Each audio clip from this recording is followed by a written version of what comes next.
You ignored my sister for 3 entire years when she was in a coma, and the whole time you were hooking up with each other behind her back. You're nothing but a coward. You know, if you're gonna flash back to every single relevant plot point mere minutes after it happens, you might as well just, I don't know, start the entire show over at the beginning of every episode. There you are. Oh, Hey. all right then. Let's go. Time to go watch me some Berserk. What is it? Hey, where do you think you're going? Oh, what the hell? Let me out of here. You're not going anywhere until this review is done, mister. But It's the nothing show. No, you sit down in that chair. about a Korea. My grades aren't high Right enough to stay. now. And I'm pretty Wait. burned out on studying after 12 Oh straight no. years. A decision you'll live to regret, my friend.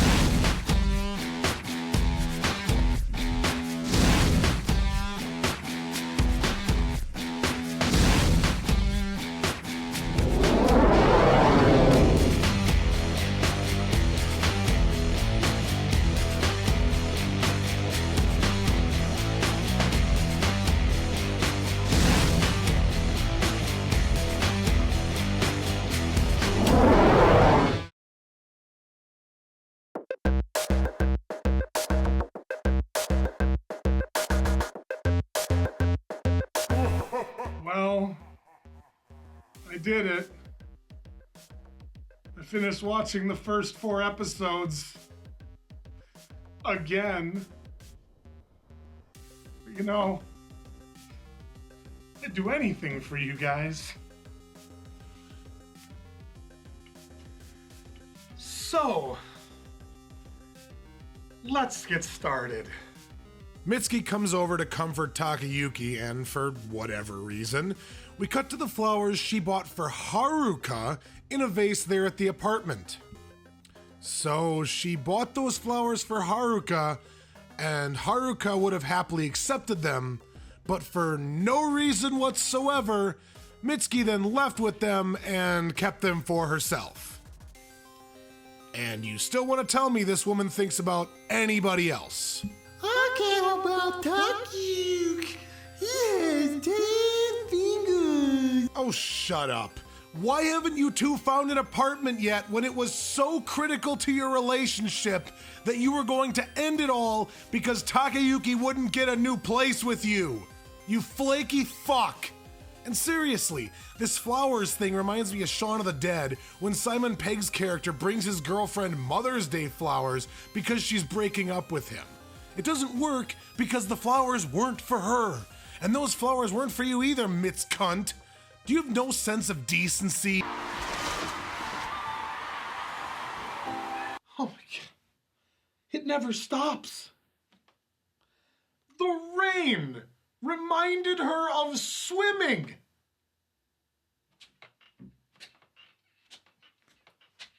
How does Mitsuki go anywhere without being reminded of her past at this rate? Is that supposed to be the point, that she's constantly haunted by every past decision she's ever made? Well, that is not only ridiculous, it's also quickly becoming hilarious. Does she look at every person she sees and think, humans are 78% water, and then also flash back to herself swimming? But this flashback is even better once you realize that it's actually a new flashback and has nothing to do with Haruka. It's all about Mitsuki. Self-absorption reigns supreme. That was pathetic. I've seen kids in junior high swim faster laps than you just did. Did you not learn anything over the last 3 years? You're not going to have a coach to hold your hand through life once you leave this school. If you're not willing to give 110%, then move over so someone else can. Yes, Mitsuki, out of everybody involved in this extremely difficult situation, you have it the worst. Everybody feels sorry for Mitsuki. Not Takayuki, not Akane, not Haruka or their parents. Mitsuki is the one in the most pain. Feel bad for the girl who has manipulated this entire situation to get everything she wants out of it for herself because she got yelled at by her swimming coach in high school. Go screw. Do you have any idea how often I was berated and screamed at by my wrestling coach in high school? I bet the farm, you guys watching at home didn't even know I wrestled in high school because this isn't the Will Show starring Will. It's 25 the hard way, and it's about anime reviews. And Rumbling Hearts shouldn't be all about its worst character, but here we are anyway. Get me out of this scene, please. And I'm sure you're thinking that I'm being terrible because it's so obvious that Mitsuki's performance was slipping because of the tragedy that befalled her best friend that she feels responsible for. Except no, that's not the case at all, as we will find out for sure later on. But, you know, they don't mind letting you believe that, letting you assume that on your own so that you will feel sorry for her now, because that's the show you're watching, by the way. They are willing to lie to you to get a cheap emotional reaction. Can't you just taste the respect for your intelligence? We then follow an ensuing sequence of past events that demonstrate just how easily Mitsuki moved on after Haruka's accident, as she makes several lighthearted comments to the morbidly depressed Takayuki and jokes around with Shinji. Because this show can't be bothered to tell its own story, I think we're supposed to assume that she's repressing her emotions or some such crap, but I don't buy that for a second. Give me a reason to believe it, or I refuse. Give me actual hints about the mental state of your characters, or I will give up and stop caring about them. If you keep babying him, he's never going to snap out of it. I know Takayuki well enough to know that sometimes it's just better to let him handle it on his own. I'm too depressed to use my fingers. I don't even know if I have 10 anymore. They criticized you, and right in front of me. They said you don't have a career in swimming now because you lost your edge chasing after a boy. Thank you for everything, Mitsuki. You've been so incredibly gracious helping with Takayuki. Oh, it's nothing. I don't mind. I'm just so happy you're willing to help my sister and Takayuki through this. I know she'll wake up one day and be so happy. Thank you. I'm sure this won't become ironic immediately. We cut to her genuinely trying to help Takayuki by getting him out of his apartment and taking him to the aquarium. What are you doing? Oh, cool! Check out those cups! Don't you think they're cute? So, after Akane tells you what a great asset you've been to everybody involved, how amazing a friend you've been to Haruka, and how great you are for selflessly taking care of Takayuki and helping him through the greatest tragedy in his life, your immediate course of action is to try to force him to fall in love with you. Fuck off. Fuck off hard. Anyway, Takayuki, in higher spirits, heads off on a walk by himself. However, when he sees a picture of the book he bought for Haruka on the day of her accident, he has what can only be described as the only justifiable flashback in the entire series so far. Unable to deal with his grief, he boards a train and arrives at the place he and Haruka had their last date together. This, finally, is a scene that actually makes me feel bad for a character because the reminder of his pain has direct significance that we as an audience can buy into, and his ensuing behavior communicates his guilt even further. He goes to the hill, triggering even more flashbacks of the night they all went to the festival together, and this brings him to Haruka's bedside where he has an actual psychotic episode. The author's going to be there. You want to go, right? It'll be fun. What? You better believe it. Of course. Don't worry, we're not gonna miss it again, I promise. The whole sequence culminates in him trying to take Haruka out of the hospital in a fit, and her parents tell Takayuki to stay away from her forever. Naturally, Mitsuki's there to witness the whole disaster and takes him home where she offers him the best help she can think of. Wake up!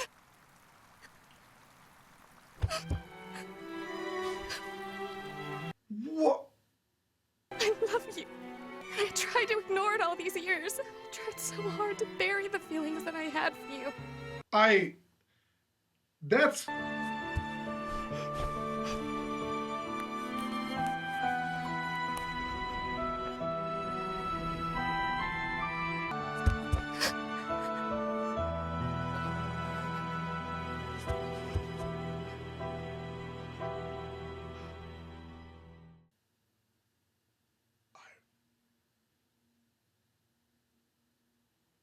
Nope.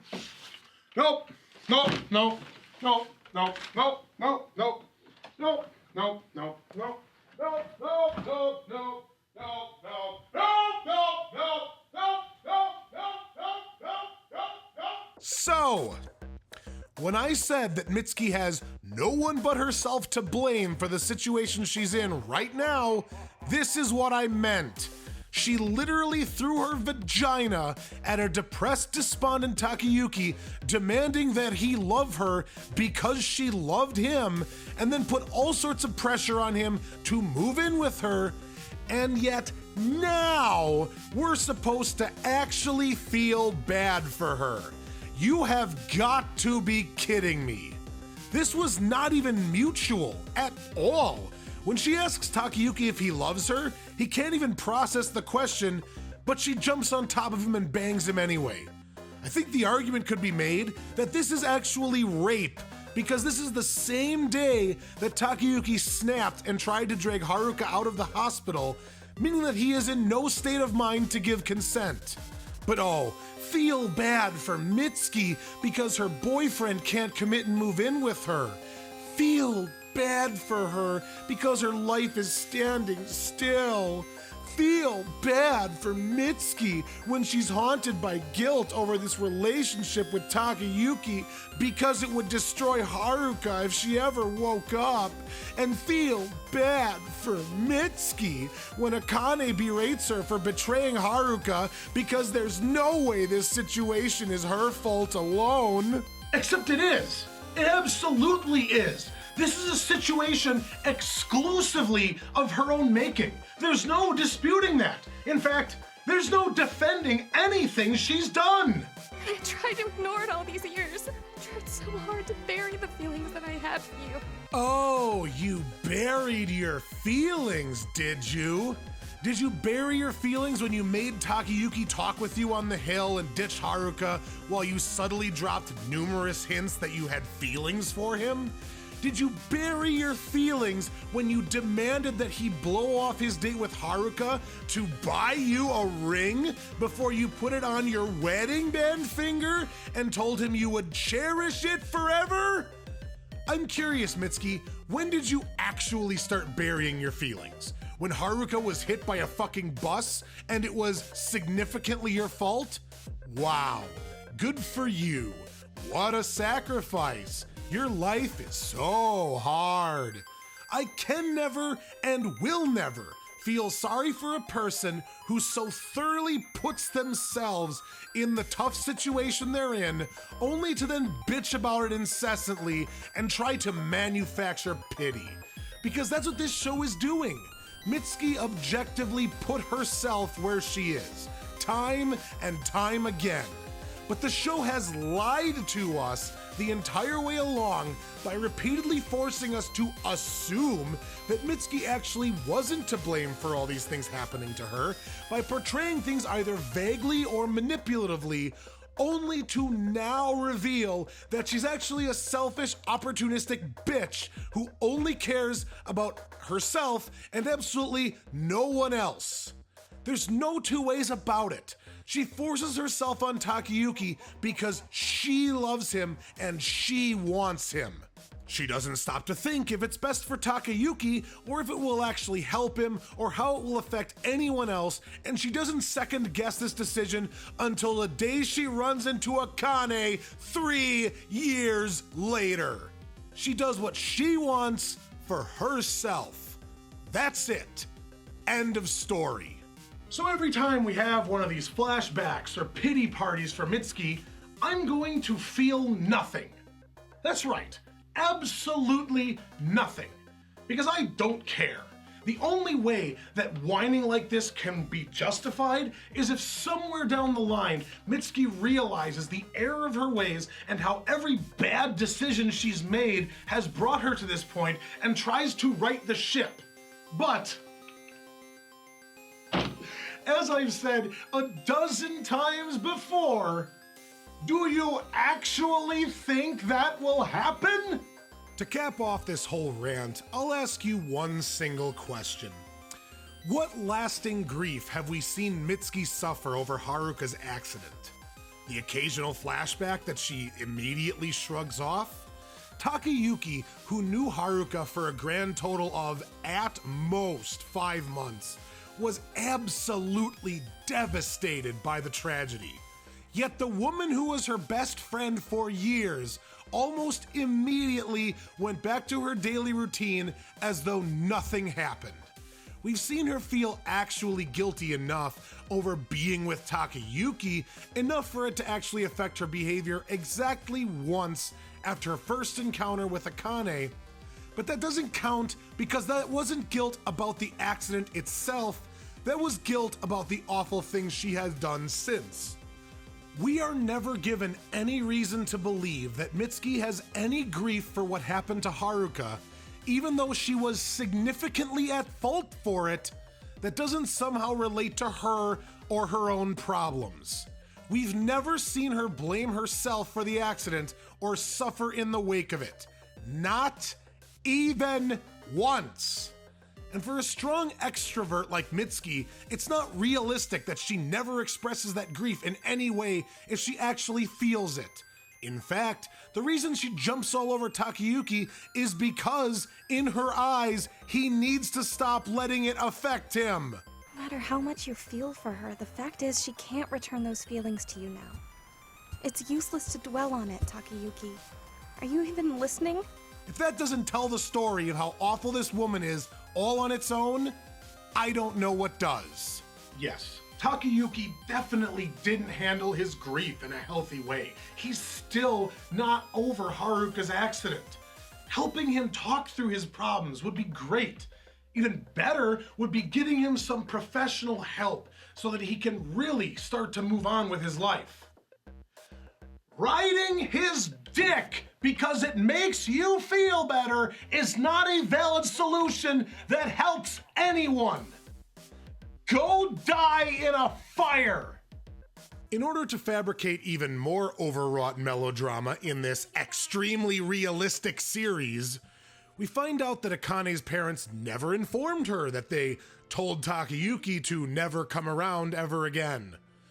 Then, to contrive the final scene of the episode, Mitsuki decides to sleep the day away naked so that when Akane comes by to check on Takayuki and lets herself in, bitch, she finds Mitsuki, again, naked for no reason, realizing that they're banging now.